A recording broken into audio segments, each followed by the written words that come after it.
pull out the color one and put it on the side. It'll be like this is all the people, and you'll see here on this one, here's Herod. In the top left it says marry on me. That's who he marries, okay?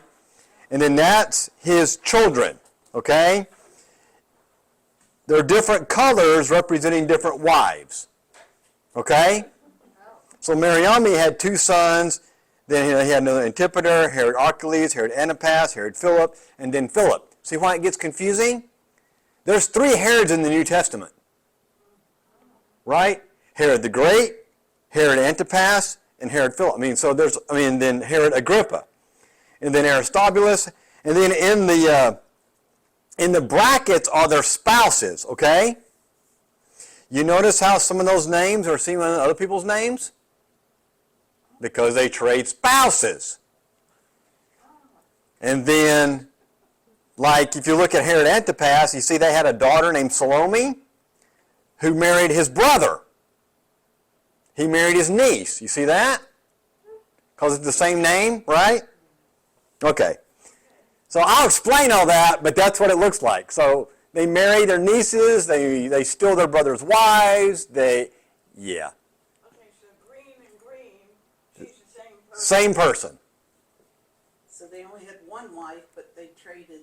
Oh, they may have multiple wives. They didn't trade, they were stolen. Stolen, okay. Yeah. Nice family. And this is the easy part. Yeah. Right, exactly. I don't understand that.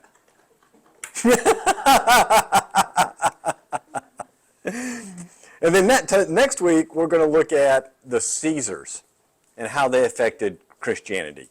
You know, we'll go through Roman politics and how Roman politics dramatically affected the first century and the early church. So we'll do that and we'll finish that up. We could do a lot more, but we'll just stop there for now. Okay, Herod the Great. Herod the Great ruled from 37 BC to 4 BC. Okay? Long reign, wasn't it? And that's a long time. Okay. Hang on. I'll give you notes so you can go home and read it again. Herod became betrothed to Mariamne. Now remember Mariamne? She was one of the Hasmonean princesses. Okay? From the other dynasty when it was independent nation. So he's trying to ingratiate himself with the Jews, right? He is Idumean, which are considered half-breed Jews. Because when the Syrians, talking about Sunday morning, came in and destroyed the northern empire, they moved people all over the place and brought people in. Idumea would have been one of those 10 tribes, but yet they got intermarried, and Idumea, like Samaria, they're half Jews, half Greek. And so the Jews didn't like him, so he comes over, and so when he gets power, he marries a Jewish princess, Mariamne, thinking this will be it.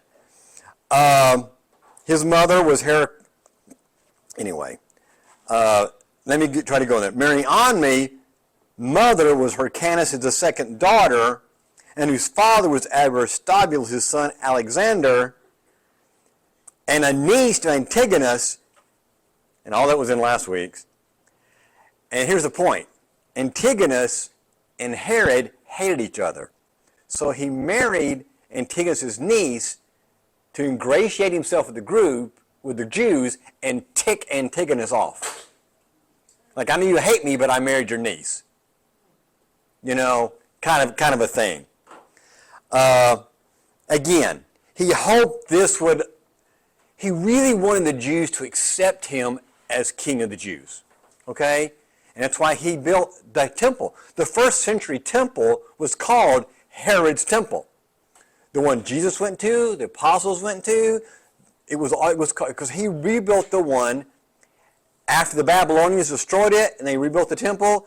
It wasn't a spectacular temple like Solomon's. Herod comes to power and he starts a rebuilding process, and they rebuild it all the way up to 63 AD. They work on it for like 70 plus years. And then 70 AD, 7 years after it's completed, it's destroyed. so he built that temple. The Wailing Wall, that's Herod's temple. Okay? That's Herod's temple that Herod built. Okay? That's there now. Now, after he'd been in power for a few years, about 4 years, the Jewish leader accused he and his brother of basically taking over too much power. Like, you give it, Hyrcanus was supposed to be the high priest, so they held a trial. Mark Antony comes in and basically asks Hyrcanus, the high priest, what do you think I should do? And he said, let Herod. So Herod and his sons, by Mark Antony, are given official power to be, the word is tetrarch, co-rulers of Galilee and Judea. And then the Parthians, we talked about this last week. The Parthians come over. If you remember, the last two Hasmonean rulers were Antigonus and Hyrcanus, and they were fighting each other. Remember, the brothers were fighting each other? And remember, he bit off his brother's ear, so he couldn't ever be high priest again? Okay? Well, all that took place. Herod has to leave the Rome. He escapes. He puts his wife, Mariamne, in Masada. He built his fortress that he built. And then eventually in Petra. And then he takes off to Rome. And then while he's in Rome, Mark Antony and Octavian, and when Octavian kills, I don't get Roman history, but there was three that ruled. Octavian, Mark Antony, right, and others, and we'll talk about him in a minute. And when Octavian gets full power, he changes his name to Augustus. Okay? And he becomes Caesar Augustus. But right now he's known as Octavian. So I'll say Octavian, but eventually Octavian changes his name to the great Caesar, right? Caesar Augustus. Anyway, so he leaves, and then he finally comes back, and he takes over, and he brings basically Mark Antony's legions, Roman legions. So they kick him out, they have a little rebellion, they try to take back their kingdom, they want to be this independent king again. They get independence for a little short time. Herod comes back with the Roman legions this time behind him, and now he's going to exact revenge. Right? They kicked him out. So first he goes after the Pharisees because they said, you were not an official ruler, right? You're an Idumean, you're a half-breed, you shouldn't be king. So he exacts severe punishment upon the Pharisees. Basically, he killed many of them. Two of them liked him, and he kept them in power. And then he had all the aristocracy, all the Jewish power people. He executed 45 of them at one time. And they were all members of the Sanhedrin. Killed them all. Okay? And then he took all their property, because when Mark Antony put him in power, he told Herod, you can be king over Judea, but you got to pay me taxes. I don't care how you get them, but you pay me taxes. So when he killed all those 45 aristocracy, he took all their land, all their property, and then that's how he paid Mark Antony off. Okay? Is when he killed all them. And his third adversary, there's still a few people of this Hasmonean dynasty we talked about last week. There's still a few of them left. So now he has to figure out, how do I deal with them? So he has his mother-in-law, Mariamne's mom. Her name's Alexandria. She's just about as evil as Herod. Okay? They're a good pair. Okay? They're a good pair. They both hate each other. Matter of fact, Alexandria is so bad she eventually betrays her own daughter. Her own daughter to get her power.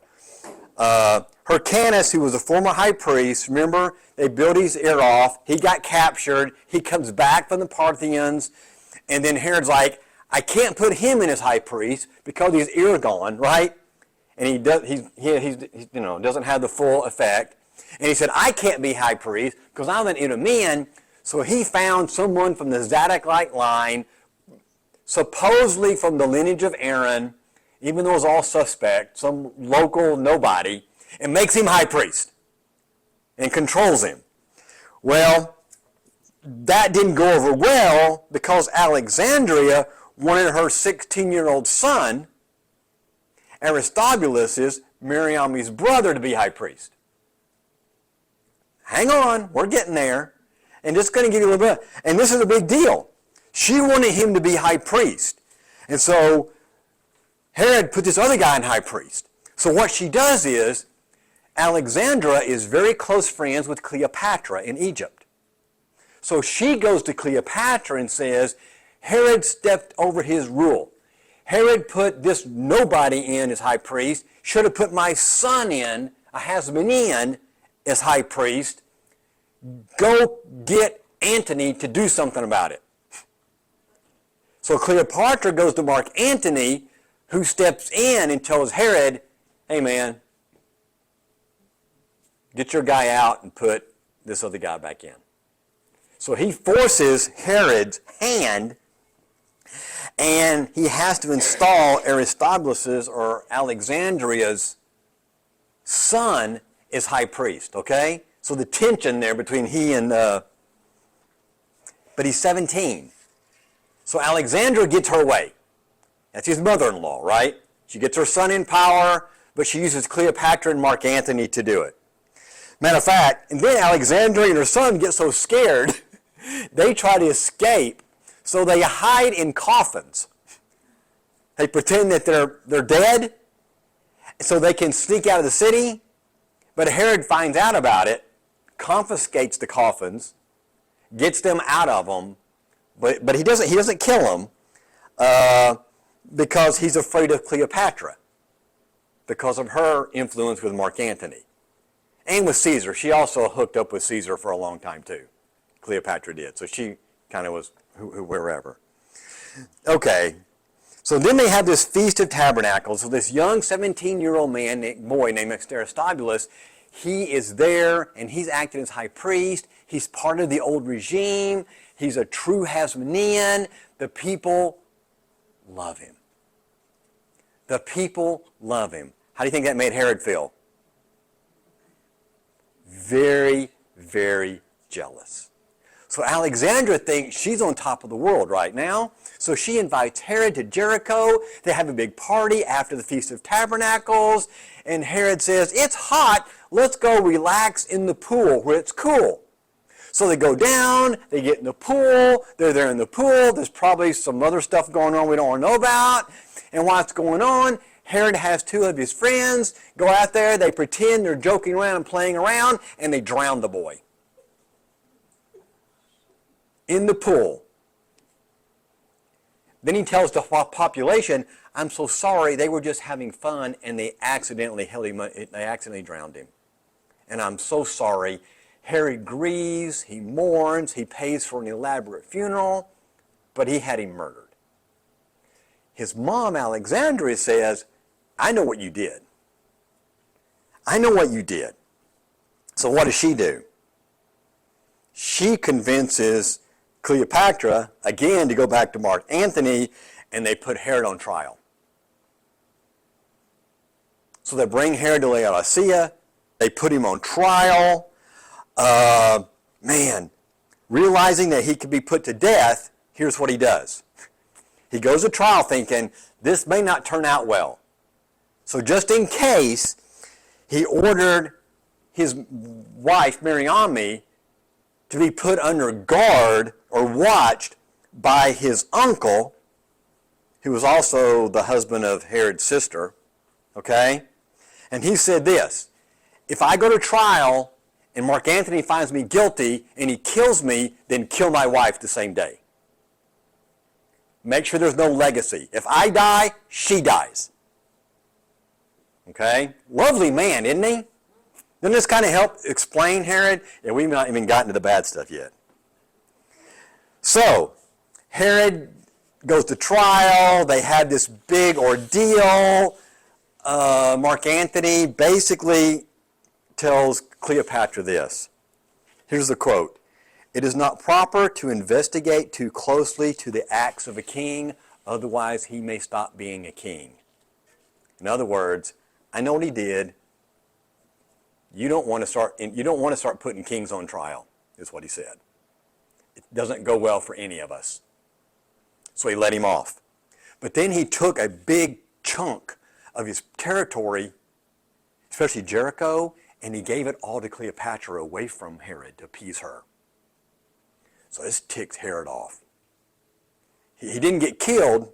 Now he gets back home, and Salome, his sister, remember, it's her husband who was watching Mariamne, okay? Stay with me. Herod's sister was watching Mariamne, okay? Now, so when his sister gets back, she says, I bet you were sleeping with her while I was gone. And he's like, so now Herod blows up. And he runs to Mariamne and said, my sister said that you and, my brother-in-law were sleeping together while he was watching over you. Well, she found out in the meantime, you were going to kill me. Well, she convinces Herod that she and Joseph did not sleep together. But then later she finds out that Herod was going to kill her. Well, he gets so mad that he says, you must have been lying, right? And you two did sleep together. So he killed his brother-in-law. Nothing happened. The man that he put in charge, right? Because of his sister. Because his sister wanted to get her husband out of the way because he was holding her back politically. So, what lovely family. Yeah, they did. They did, but then you might marry somebody else with more power. So, and then Herod went and got his mother-in-law and said, I think you're behind all this, and he put her in jail. Okay? Anyway, and then he fought constantly with Cleopatra. Now, I don't know how many different world history, but when Octavian crossed the Actium and he and Antony had a battle, remember this big battle with Antony and Cleopatra are defeated by Octavian, and all this takes place. Basically, it was a blow to Herod because he had kind of been trying to work with Antony, right? He was kind of on Antony's side, and all of a sudden there's this battle. Antony's killed, Cleopatra's killed, which is a good thing for Herod. So Herod tries to convince Octavian, I'm on your side, I'm on your side, I'm on your side. And a whole bunch of gladiators of Mark Antony were training in Herod's area in Samaria. Well, they tried to rush down and help Antony in the battle in Egypt, and Herod blocks them. He stops them. So Octavian says, hey, you are loyal to me. Let me give you some more region to govern. Let me give you some more real. Now, hang on again. So he goes to meet Octavian. Before he does, remember Hyrcanus lost his ear, can't be high priest. He's the only amazing Hasmonean. And so Herod's like, kill him. So he has him executed, just in case he might have some kind of revolt. Next, he's feared his mother-in-law might still cause problems. So again, he put his mother-in-law and his wife under surveillance and says, okay, I'm going to go meet Octavian. If that meeting doesn't go well, then you kill my wife and my mother-in-law. Because I want to make sure if I die, nobody else wins. Well, anyway, it does go well. Herod gets more region. Mariamne finds out that she was supposed to be killed. Again, and all this comes from his sister Salome, which is interesting because there's another Salome in the Bible, right, who's named after Herod's sister, by the way. So anyway, they keep undermining Mariamne, whom, by the way, his story says Herod absolutely adored her. But his sister kept saying bad things, and Herod finally just said, I'm done, and he executes his wife, Mariamne. And then he grieves almost himself to death. He almost doesn't get over it. His health begins to decline pretty quickly after he executes his wife. He became ill. And then his mother-in-law because he was ill after murdering her daughter, who, by the way, she helped. She also betrayed. She says, this is my chance. I'm going to take power while Herod is grieving over murdering my daughter. So she tries to take power. Herod finds out about this and had her executed. So who's still living? Yeah, hang on. There's a few. And then the husband of Herod's sister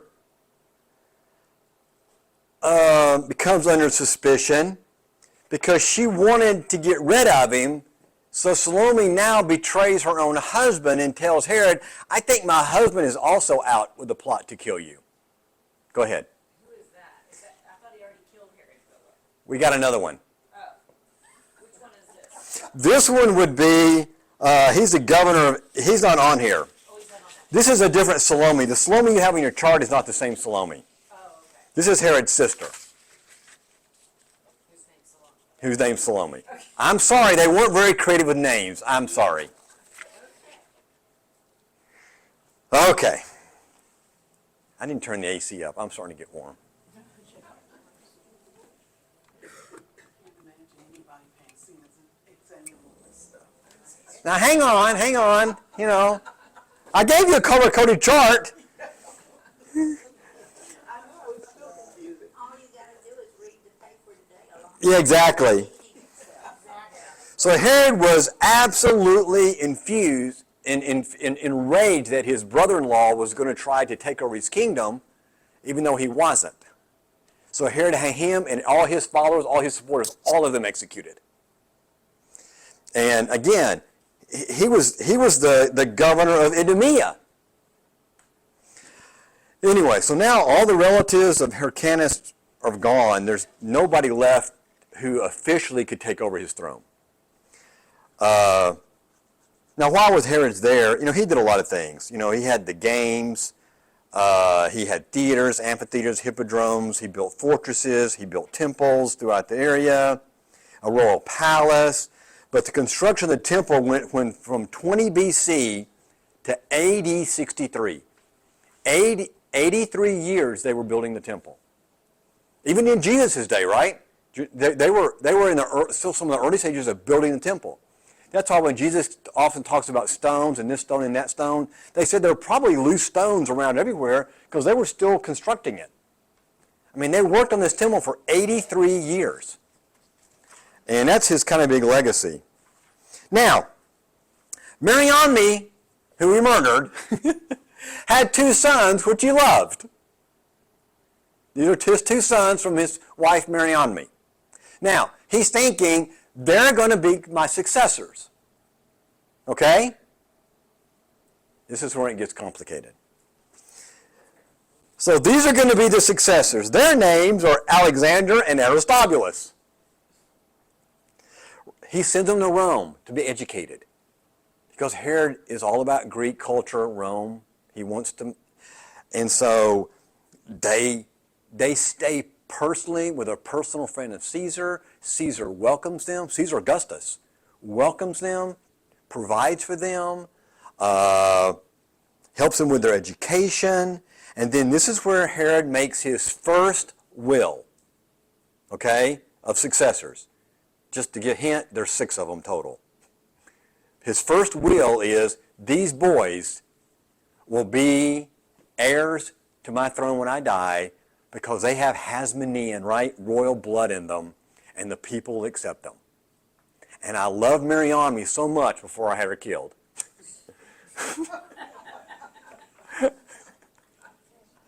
I'm not making this up. I'm not even trying to be funny. But now that these 2 boys of ours, they're gonna rule. So anyway, they graduate their education. Herod goes to Rome, and Aristobulus, you'll see him over here. Okay? Aristobulus, he marries Bernice. Okay? That's his son. he marries Bernice, the daughter of Herod's sister Salome. So his son marries his aunt's daughter, right? And Alexander marries Glyphora, the daughter of another king. He at least goes out of the DNA a little bit. Now, Herod gets more new territories. 2 years later, Caesar Augustus comes to Syria, gives him even more territory. Rome loves Herod. And they keep expanding his territory, expanding his territory. And then he's trying, but he desperately wants the Jewish people to love him. So at one point, he cuts out 1/3 of all taxes to the people. He reduces the tax base, trying to get them to care for him and love him. But he keeps pushing Greek religion and Greek culture. So they don't love him. And he's mean, right? And he's cruel. Then he begins to basically the older he gets and the closer to death he gets, the more paranoid he gets. And now we're going to see this because we haven't yet hit when Jesus was born. Okay, we're not up to Jesus' birth yet. Okay? Now he starts thinking, I need to really get my successors in line. I got my 2 boys, they're going to be it. Problem is, he has a lot of wives. He has 10 wives. And all of them want their children to be king. Okay? And even one of his sister wants her nephew to be king, or her daughter's son to be king. So now they start fighting over who gets to be king. So anyway, I wrote this. His first wife was Doris, and she had Antipater. He basically rejected or kind of divorced her and then he married Mariamne. And then he married, after he killed her, he married Mariamne, 2. I'm not making it up. That's what makes it. So there's Mariamne 1 and then Mariamne 2. Mariamne 2 had Herod Philip. And then he married a 4th wife who had 2 boys, and he married a 5th wife. And again, ironically, his 5th wife's name is Cleopatra of Jerusalem, which I think is hilarious. And then he married about 5 other ones, but their kids, they didn't come into play much. Again, 2 favorite sons were Alexander and Aristobulus. His sister hated them because she wanted her son to be king. Okay? So, she worked, even though her daughter, Bernice, was married to Aristobulus. You get this? So his sister's daughter was married to Herod's son. In other words, if that boy would have been king, her sister would have been the queen of that area. But she wanted her son to be king, so anyway. The boys were Hasmonean and were extremely arrogant. They didn't help the situation. Okay, they were very, very arrogant. We're the true rulers. We have the true blood. We're Jewish royalty. Salome, is who basically had their mother killed. Remember? She's the one who spoke badly of Mariamne and had her killed. So she told Herod, hey, because you killed their mother, these boys you love are secretly plotting to kill you. They weren't. So she said, and so she kept it up. She and Herod's brother, they constantly told Herod, these 2 boys you love, they're going to kill you because you killed their mother. They're going to kill you. And they're plotting to kill you. And they're going to Rome and they're working it out so they can kill you. And this just went on and went on and went on and went on.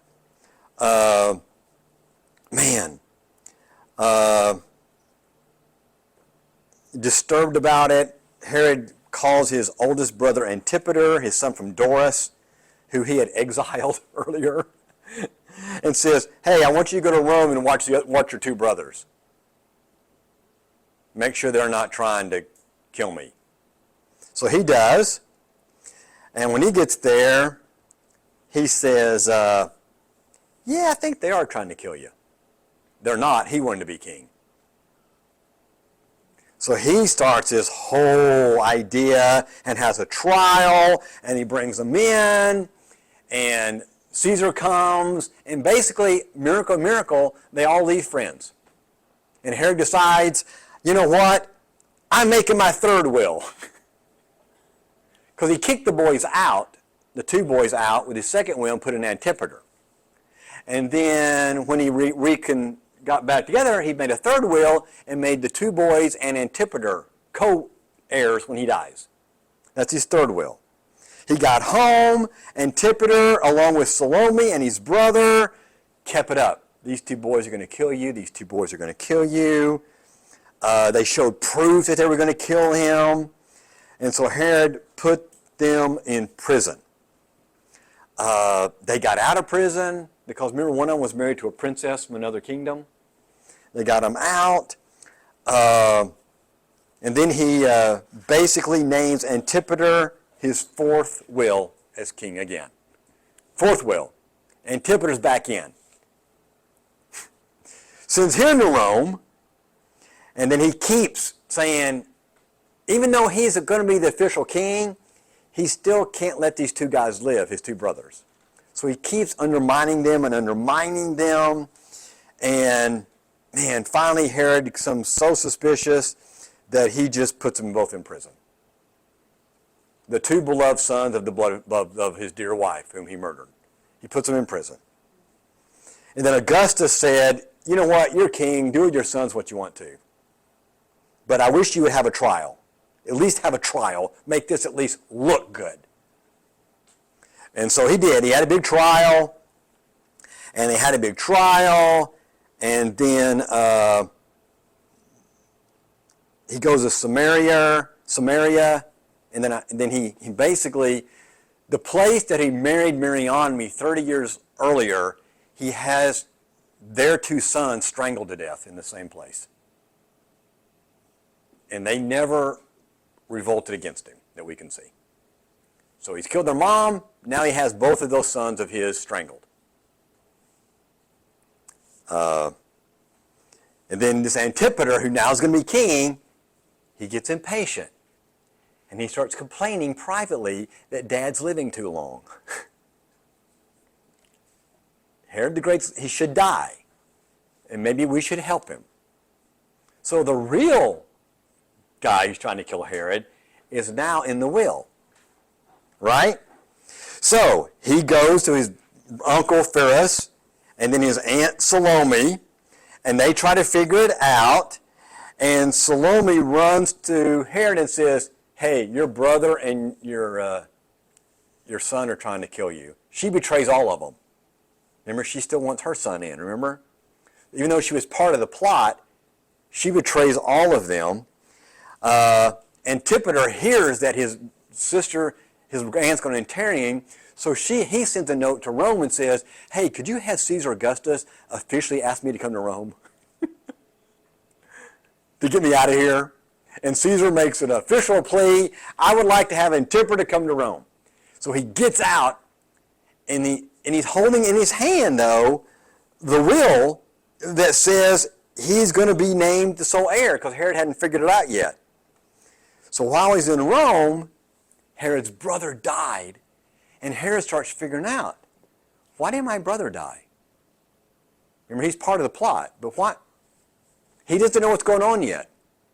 So he's trying to figure out why his brother died, and while he's investigating the death of his brother, he realizes that Herod's brother was poisoned to death by his son Antipater, but by accident. The poison was meant for Herod. His brother accidentally drank what was meant for Herod, and Antipater, his son, who's hiding in Rome. Herod doesn't tell his son that, sends for his son and said, hey, you know what, why don't you come back, we need to work out, so, and his son comes back thinking everything's good, and as soon as he steps his foot into Jerusalem, what does Herod do? He imprisons him instantly. So now we got Antipater imprisoned. Man. And so he returned the next day. He was tried in Syria. No defense attorney, nothing at all. Herod put him in chains. And then he had to get permission from Caesar Augustus to kill him, right? He couldn't just, so he's like, put him in jail, and then he puts him in a sensometer. Now he's very ill, he's near death, he writes his fifth will. And this time he kicks, obviously, Antipater out, and two other sons, Archelaus and Philip, he kicks out. And so he says, now my youngest son, Antipater, he's going to be king. And this is when the Magi show up in Jerusalem. Hey, we've heard the King of the Jews has been born in Bethlehem. The timing, right? Herod's already killing off all his sons. He's on his fifth will. He's getting near death. And then these guys from the east show up and say, hey, we've heard the King of the Jews was just born.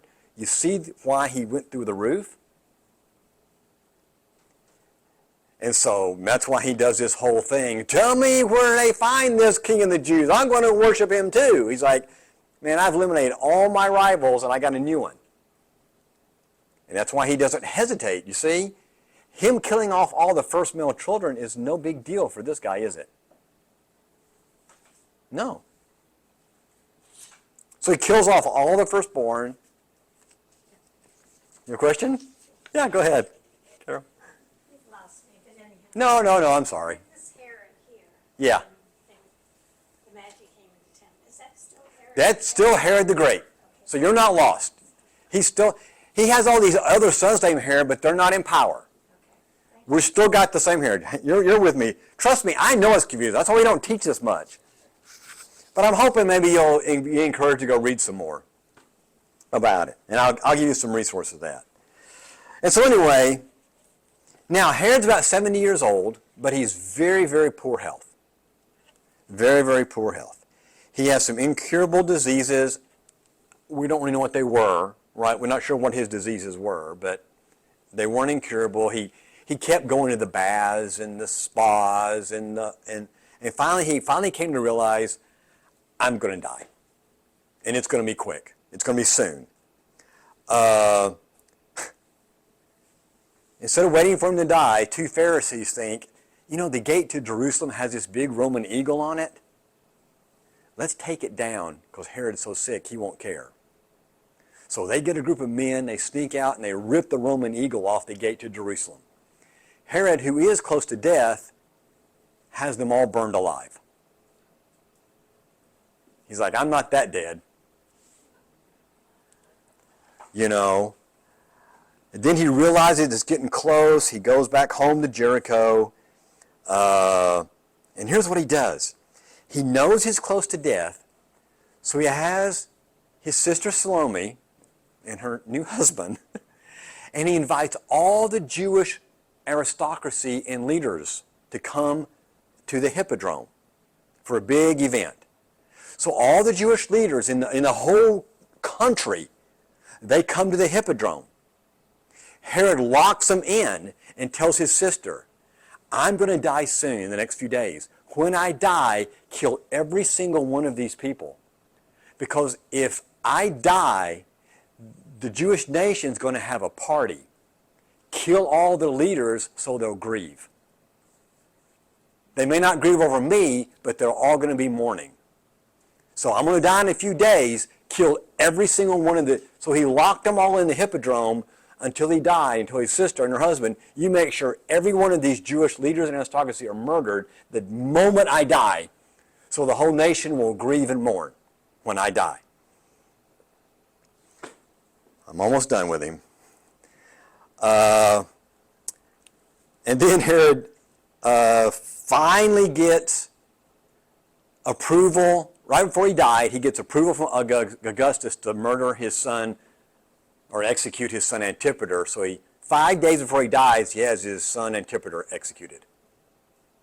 Caesar Augustus says this, who praised Herod but said this, I would rather be Herod's pig than Herod's son. You know.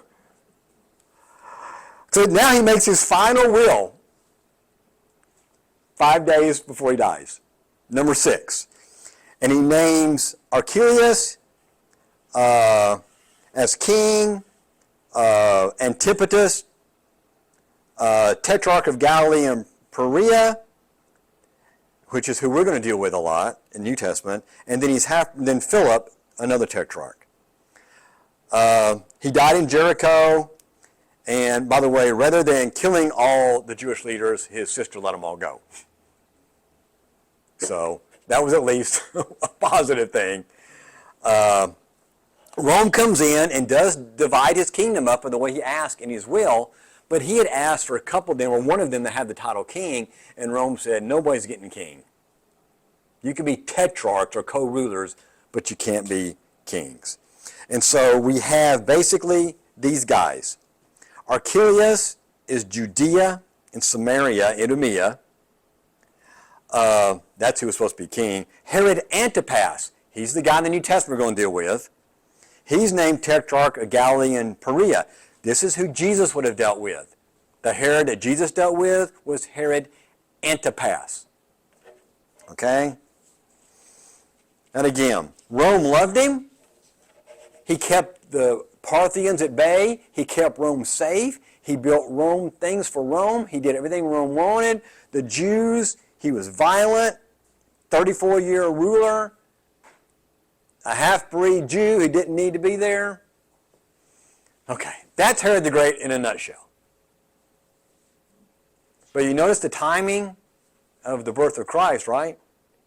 You see why he didn't hesitate. He'd already killed all his sons. Why would he hesitate to kill a bunch of other people? So, you know, the last page I gave you there, and I'm not going to get through this. I will try. I'm not going to get through all this. We'll do some next week. I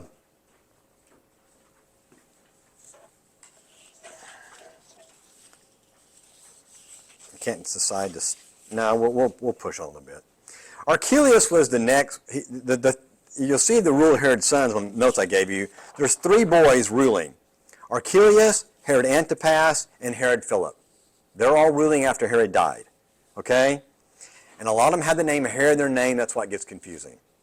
Archelaus was horrible. He was mean. Everybody hated him. You know what? He was so bad. Now think about it. What we know, the Jews and the Samaritans worked together to go to Rome to complain about him. And they hated each other, right? But the Jews and Samaritans went together to complain about him, and he was exiled to Gaul. He married Alexander's wife? Yes. This would be Archelaus. I don't have Archelaus on there. Herod Archelaus married Glaphyra from another kingdom. But he was Alexander's wife, is that too? Yeah, right. Yeah, once he was killed, right. He married his brother's wife. Right, exactly. You got to keep it in the family. Yeah, he married his brother's wife. Right. That's why I color-coded them. Right, yes. And then Herod Antipas is the one you hear about in the New Testament a lot, okay? He was the one Jesus called a fox. Herod the fox. This is Herod Antipas, okay? He was over Galilee and Perea. He was the one during John the Baptist, and he was the one during Jesus' reign. He marries a daughter of a Nabatean king. This is where it gets bad. He marries a Nabatean king's daughter, probably arranged by Caesar Augustus. On his way to Rome one day, he visited his brother, Herod Philip. Okay, do you see that? Herod Antipas visits Herod Philip. You notice something common in that? They're married to the same woman. They're not.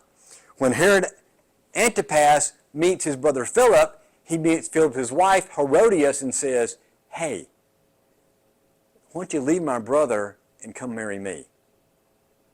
She says, okay, but you got to divorce the other woman. He says, okay. He comes back, he divorces the Nabatean king's daughter, which insults the king terribly. Terribly. And eventually he invades the kingdom. So he marries his brother's wife. Okay? John the Baptist had a major problem with that. Remember when John the Baptist saying, you are in an illegal marriage, you're committing adultery? That's Herod Antipas with Herodias because he married his brother's wife and his brother wasn't dead. Right? So that's why John is who John the Baptist complained about. Boldly criticized that. So he imprisons John. Herodias says, I don't want him in prison, I want him killed.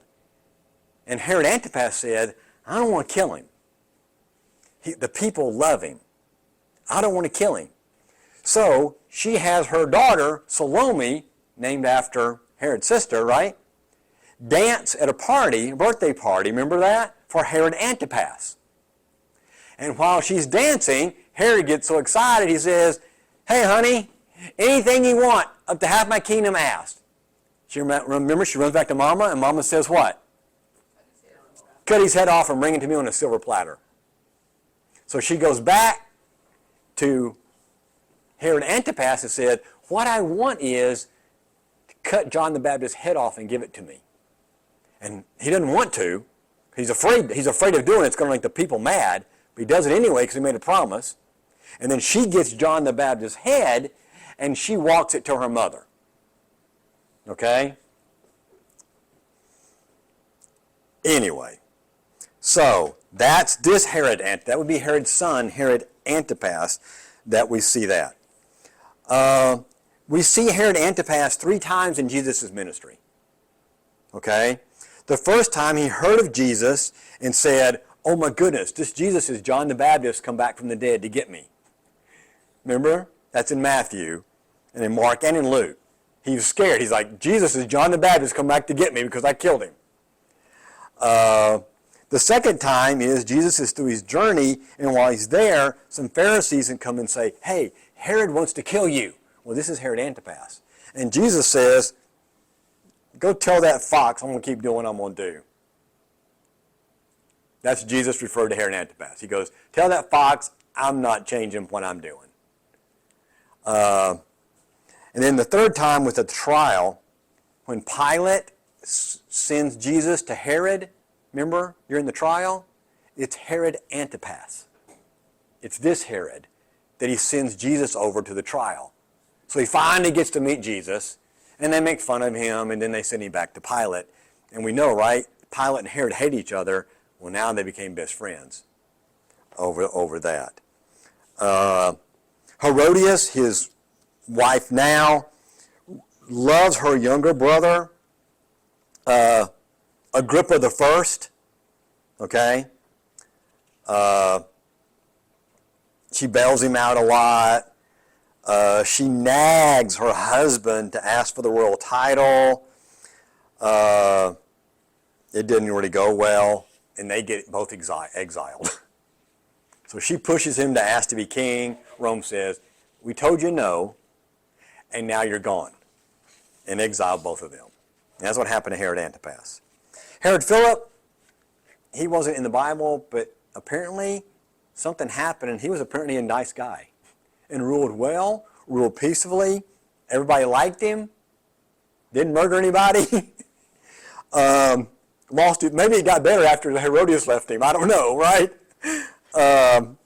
He doesn't have any children and dies a natural death. Okay, now Herod Agrippa the First. Okay, that would be, see, Aristobulus' son, right? You see that on your chart? One of the boys he had strangled had a boy named Herod Agrippa the First.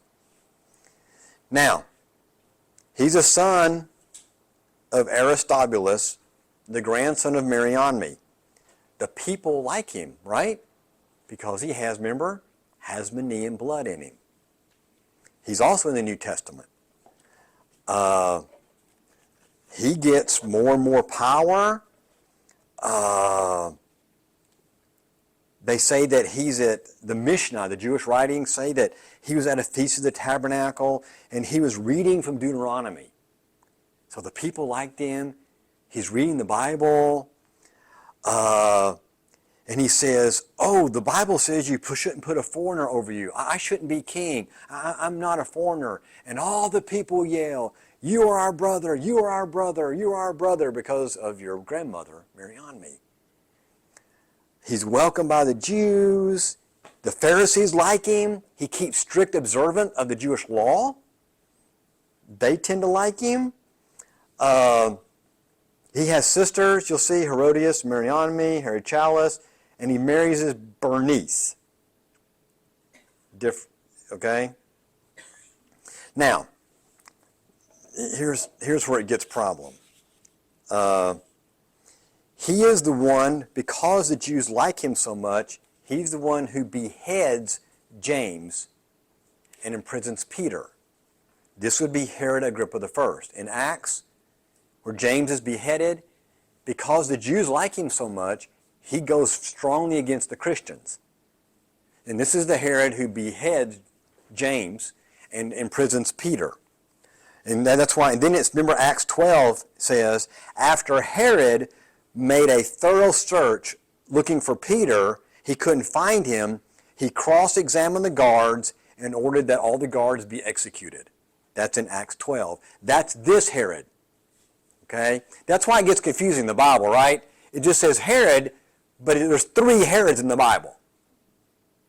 This is Herod Agrippa in Acts. Okay? And Acts records how he dies. Apparently, what we're told is when he would go to Jerusalem and he would sit on the throne, and he would sit at the right time of the day and the sun would come down and hit the throne, and he wore not a suit, but a robe made out of pure silver.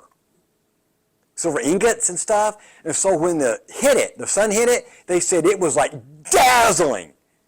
And they said he was there one day, he was sitting, he was, there, and I mean, just the robe sparkled, and all the people says, you're a god. Remember what Acts 12 says? On the appointed day, Herod, wearing his royal robes, sat on his throne and delivered a public address to the people. They shouted, this is the voice of a god, not a man. Immediately, because Herod did not give praise to God, an angel of the Lord struck him down, and he was eaten by worms and died. That's this Herod. Okay? It's coming together a little bit. And then after he died of worms, basically, Herod Agrippa II, his son comes to power, and you notice that his dad had a daughter named Bernice. So he has a sister named Bernice, right? He has a sister named Bernice and a sister named Drusilla. Notice he doesn't have a wife listed because of his relationship with his sister. Yes. It gets better and better, doesn't it? His sister came to live with him after their uncle, her husband, died. She was married to their uncle. He died. She moves back in. They have an incestuous relationship. But she also lived with Emperor Titus for a while too. And it was kind of a scandal, the talk of Rome, that they had this incestuous relationship.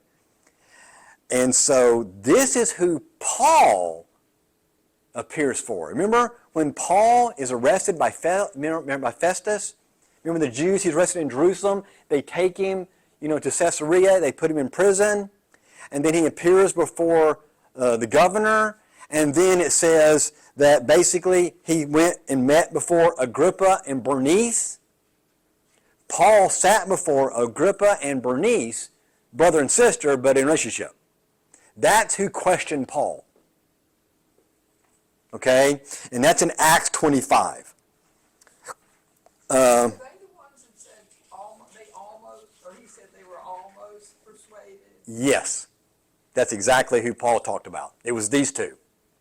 Right, exactly. So they were very, very open, originally. And then we'll just stop there. And we'll talk about procurators next time.